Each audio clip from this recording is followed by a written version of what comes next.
Hi everyone, my name is Purnavasi और आज का हमारा सवाल है what do you understand by following terms. पहला है absorption of radiation, spontaneous emission, stimulated emission, pumping, population inversion. ये 5 टर्म्स है। अक्सर एग्जाम में सेमेस्टर के एग्जाम में पूछ देता है, इसके डेफिनेशन बताओ, 4-6 मार्क्स का पूछ देता है, आपको तो पता ही है। अच्छा, ये सारे अगर टर्म्स का मतलब समझोगे तभी वो जो 3 लेजर है हमारे, CO2 laser, helium neon laser और रूबी लेजर, उसका डीपली से डाइव डीप कर पाएंगे और अच्छे से सेंटेंस फॉर्मेशन के साथ लिख भी पाएंगे। तो यहाँ पे हम देखते हैं हमारा पहला सवाल क्या है, एब्जॉर्प्शन ऑफ रेडिएशन। इसको समझते हैं क्या है। The absorption of radiation is a process in which N energy of photon is absorbed bye an atom causing the atom jumps from a lower energy level to higher energy level. Here E2 is higher energy level and E1 is a lower energy level. ये बहुत simple है, आप समझ भी रहे होंगे कि basically ये होता क्या है कि ये कोई पार्टिकल जो है लोअर एनर्जी लेवल पर होता है। कोई लाइट का एनर्जी जो होता है, लाइट का एनर्जी मतलब लाइट रेडिएशन, वो फोटोन से है, फोटोन की एनर्जी एच नहीं होती है। तो इसको जब एनर्जी प्रोवाइड करता है तो बस क्या है, पार्टिकल ग्राउंड स्टेट से एक्साइटेड स्टेट में चला जाता है। तो ये बिफोर का कंडीशन ये हो गया, ये आफ्टर का कंडीशन। आई होप ये चीज़ें समझ में आई होगी। सिंपल ईजी है, इसमें ज़्यादा समय नहीं व्यर्थ करते। अगले सवाल पर मूव करते हैं। हमारा स्पॉन्टेनियस इमिशन। स्पॉन्टेनियस इमिशन क्या होता है, और ये जो डायग्राम है ना, इस तरीके से आप डायग्राम जरूर बनाना। स्पॉन्टेनियस इमिशन क्या है कि it is the process in which atom spontaneously without any outside influence decays from higher energy level to lower energy level. In this transition का मतलब होता है ना कि जब कोई पार्टिकल हायर एनर्जी लेवल से, जैसे कि ये कोई 2 एनर्जी लेवल हो गई E1 और E2, जब पार्टिकल जहाँ लोअर एनर्जी लेवल से हायर एनर्जी लेवल की तरफ जा रहा है या फिर हायर एनर्जी लेवल से लोअर एनर्जी लेवल की तरफ जा रहा है, तो इसी को ट्रांजिशन बोलते हैं। तो ये क्या हो जाएगा, ये अपवर्ड ट्रांजिशन हो जाएगा, ये डाउनवर्ड ट्रांजिशन हो जाएगा। तो यही जो हो रहा है कि एटम जो है spontaneously without any outside influence decays होता है from higher energy level to lower energy level. It in this transition the emitted photon has a random direction and phase. This emission is incoherent. इसको समझते हैं कि देखो, emission का मतलब होता है कि लाइट को इमिट करना। यहाँ पे ध्यान देना कि जब कोई पार्टिकल जो है लाइट को अगर एब्जॉर्ब कर रहा है, लाइट एनर्जी चाहे जो भी कुछ कोई चीज़ है, तो उसको इमिट भी करता है।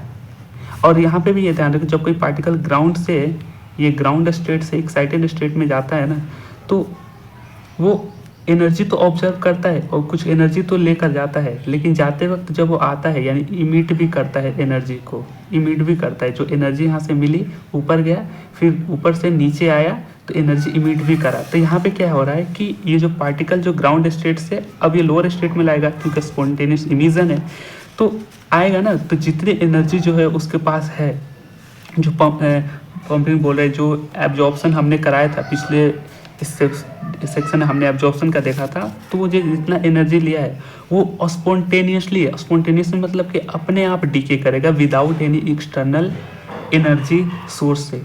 तो जो फोटोन ले गया वही फोटोन जो है इमिट कर देगा। इस तरीके से ग्राउंड पे आ गया, इमिट कर दिया। और ये जो फोटोन है ये एक रैंडम डायरेक्शन में होगा, इसकी फेज डिफरेंस होगी, रैंडम होगी, इसकी एनर्जी रैंडम होगी। तो यहाँ से हमें क्या है, इमिशन इनकोहेरेंट होता है, यानी ये डाइवर्ज रूप से जाता है। ये एनर्जी जो एक रैंडम लाइट जो है डाइवर्ज करता है, यानी एक फोकस्ड लाइट नहीं होता है, तो इससे लेजर नहीं बनता है। तो बेसिकली ये रहा स्पॉन्टेनियस इमिशन। सिंपली ये पार्टिकल ग्राउंड से लोअर पे आ रहा है, बिल्कुल, तो वो जो जितना एनर्जी है विदाउट एनी एक्सटर्नल, यहाँ पे ये बात ध्यान में रखना है कि विदाउट एनी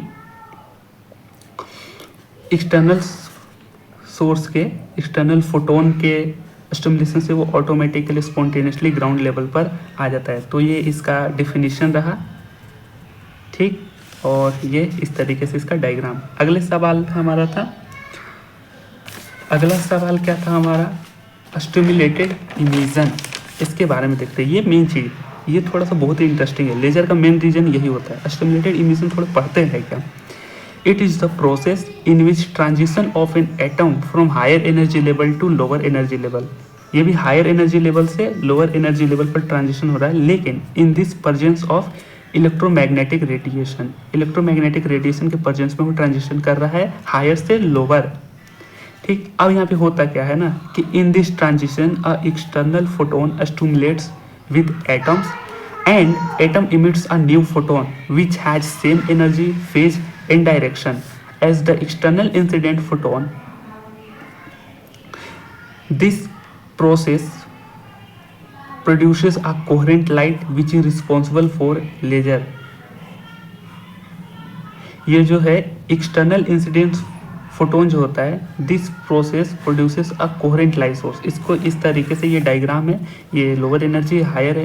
यहाँ पे हो क्या रहा है, देखो इमिशन का मतलब पार्टिकल हायर से लोअर पे आएगा, लेकिन यहाँ पे हो क्या रहा है ना कि जैसे ये हायर से लोअर पे आएगा तो एक एक्सटर्नल इंसिडेंट फोटोन जो जैसे यहाँ पे कोई एक्सटर्नल फोटोन हम इसको प्रोवाइड कराएंगे, जो इंसिडेंट फोटोन कहलाता है, एक्सटर्नल फोटोन इसको प्रोवाइड करेंगे, तो ये जो पार्टिकल है, ये जो पार्टिकल इसके साथ स्टिमुलेट कर रहा है, जैसे ये पार्टिकल आ रहा है ये, तो इसके साथ स्टिमुलेट करके ये जो फोटोन एक्सटर्नल इंसिडेंट फोटोन इसके साथ स्टिमुलेट करके एक नया फोटोन क्रिएट कर देगा। अब नया फोटोन क्रिएट करता है तो इसकी एनर्जी पुराने वाले फोटोन की एनर्जी के बराबर होती है, उसकी सेम फेज होती है, सेम वेवलेंथ होता है, तो सारी चीज़ें सेम होती है। तो एक इस तरीके से लाइट सोर्स पैदा होती है जो हाईली मोनोक्रोमेटिक होता है और इंटेंस होता है, और यही लेजर का मेन रीजन है। आई होप ये चीज़ें समझ में आई होगी। ठीक, स्पॉन्टेनियस में कोई बाहरी इंसिडेंट फोटोन नहीं है, वो जितना एनर्जी था उसके पास उतना ही एनर्जी जो है वो इमिट करके ग्राउंड पे चला गया। लेकिन इसमें जितना एनर्जी है, लेकिन कोई एक एक्सटर्नल फोटोन इससे स्टिमुलेट करता है और एक नया फोटोन क्रिएट होता है जिसकी एनर्जी जो है पुराने वाले फोटोन से सेम ही होती है, वेवलेंथ सेम होता है। तो इस तरीके से एक मोनोक्रोमेटिक लेजर प्रोड्यूस होता है। तो ये डिफिनीशन रहा, आप इसको पढ़ेंगे और आसान है, ये कोई ज़्यादा हाई फाई साई फाई नहीं है। ठीक, अब अगले सवाल पे मूव करते हैं। अगला सवाल हमारा है पॉपुलेशन इन्वर्जन। अब देखो लेजर में पॉपुलेशन इन्वर्जन क्या है कि इट इज़ द प्रोसेस, ये एक ऐसा स्टेट होता है, population inversion state, in which the population of particles are more in excited state than in a lower energy state. Let suppose number of particles ground state में n1 है और number of particles excited state में n2 है। तो ये basically एक process होता है। जैसे नॉर्मल कंडीशन में क्या होगा, जैसे E1 energy level, E2 energy level, आप समझ रहे हैं, ये लोअर एनर्जी हायर एनर्जी। अब n1 जो हमने माना कि number of particle ground state में है और n2 है number of particle excited state में है। अब नॉर्मल कंडीशन में एटम की कंडीशनिंग क्या होती है, एटम का टेंडेंसी तो यही होता है कि ज़्यादातर एटम ग्राउंड स्टेट में ही स्टे करे। तो ये नॉर्मल कंडीशन में हमारा क्या हो रहा है कि n1 ग्रेटर देन n2 है। लेकिन पॉपुलेशन इन्वर्जन में क्या करना है हमें कि जो नंबर ऑफ एटम्स है वो क्या रहे एक्साइटेड स्टेट में, नंबर ऑफ एटम्स बोल सकते हैं या पॉपुलेशन ऑफ एटम्स जो है वो एक्साइटेड स्टेट में ज़्यादा रहे बजाय कि लोअर स्टेट में। सो n2 ग्रेटर देन n1, ये कंडीशन पॉपुलेशन इन्वर्जन कहलाती है। अब देखो पॉपुलेशन इन्वर्जन के बहुत सारे तरीके हो सकते हैं। तो ये बेसिकली पॉपुलेशन इन्वर्जन का डिफिनेशन, और इस तरीके से आप डायग्राम बना देना। अब हमारा अगला पॉइंट है 5वां, पंपिंग। पंपिंग होता क्या है, अब देखो pumping is the useful process for obtaining the condition of population inversion. यानी कि देखो पार्टिकल ज़्यादातर ग्राउंड स्टेट में ही रहता है, उसका नेचर होता है, लेकिन पॉपुलेशन इन्वर्जन क्या होता है कि एक्साइटेड स्टेट में ज़्यादा रहे, तो उसके लिए हमें एक एक्सटर्नल सोर्स प्रोवाइड करना पड़ता है। In this process we apply a energy source to achieving population inversion. So here are the different methods of population inversion. यानी कि पार्टिकल ज़्यादा ग्राउंड स्टेट में जाए, इसके लिए हमें नीचे से यानी ग्राउंड स्टेट में एक एक्सटर्नल सोर्स या एनर्जी प्रोवाइड करते हैं ताकि पॉपुलेशन इन्वर्जन की कंडीशनिंग हमें अचीव मिले। तो यहाँ पे कुछ बहुत सारे टाइप होते हैं, लेकिन मेजरली 3 टाइप ध्यान में रखेंगे। एक ऑप्टिकल पंपिंग होता है जो रूबी लेजर में हम देखेंगे, दूसरा इलेक्ट्रिक डिस्चार्ज है जो हीलियम नियॉन लेजर में देखेंगे, और तीसरा है केमिकल पंपिंग, ये हम COT लेजर में देखेंगे। और ये तीनों लेजर भी एग्जाम में आता है, इंपॉर्टेंट है, इसके आगे के वीडियो में हम डिस्कस करेंगे। ठीक, अगर मैं एक समअप देना चाहूँ कि हमने 5 पॉइंट जो कवर करे, पहला है पंपिंग, दूसरा क्या था स्पॉन्टेनियस इमिजन, तीसरा है स्टिमुलेटेड इमिजन, चौथा क्या था हमारे पास पंपिंग, और 5वां था पॉपुलेशन इन्वर्जन। ये चीज़ों को थोड़े से बेसिक समझ, सबसे पहले आप तो जानते ही है कि ये एक लोअर एनर्जी लेवल होता है, एक हायर एनर्जी लेवल होता है। यहाँ पर नंबर ऑफ एटम्स इस एनर्जी में है, नंबर ऑफ एटम्स इस एनर्जी में। तो बेसिकली ये पंपिंग के पहले यहाँ पे एक एब्जॉर्प्शन ऑफ रेडिएशन भी समझेंगे। एब्जॉर्प्शन बेसिकली होता है कि कोई पार्टिकल यहाँ पे होता है ना, वो कोई भी लाइट हो सकता है, कोई भी एक्सटर्नल एनर्जी हो सकती है, इसको जब मिलती है तो एक्साइटेड स्टेट में जाता है। एक्साइटेड स्टेट में जाने से ये कुछ एनर्जी लेकर एक्साइटेड स्टेट में चला जाता है, यानी हायर एनर्जी लेवल में चला जाता है ग्राउंड स्टेट से। तो बेसिकली ये एब्जॉर्प्शन है, ये सिंपल रहा। अब देखो स्पॉन्टेनियस इमिशन का मतलब ये होता है कि पार्टिकल जब एनर्जी एब्जॉर्ब करेगा तो वो इमिट भी करेगा, और जब इमिट करेगा तो मतलब वो हायर एनर्जी लेवल से लोअर एनर्जी लेवल में आएगा। बिल्कुल सही। अब यहाँ पे क्या चीज़ है, इमिशन का मतलब जो ये पार्टिकल है इसमें कुछ एनर्जी थी, शुरुआत की कुछ एनर्जी थी, तो बिना किसी एक्सटर्नल फोटोन्स के इन्फ्लुएंस में वो स्पॉन्टेनियसली मतलब अपने आप, वो बिना किसी एक्सटर्नल सोर्स के इफेक्ट में अपने आप जो है वो स्पॉन्टेनियसली डीके कर जाता है हायर एनर्जी लेवल से लोअर एनर्जी लेवल में, और यही स्पॉन्टेनियस होता है, स्पॉन्टेनियस। और जो एनर्जी जो है, ये जो एच न्यू जो फोटोन था वो जितना ले गया था एब्जॉर्प्शन में, उतना ही वो इमिट करेगा, उतना ही एनर्जी, और इसकी रैंडम डायरेक्शन होगी, एनर्जी फेज, वो सारे इसके रैंडम हो गए, तो इनकोहेरेंट होता है ये स्पॉन्टेनियस इमिशन।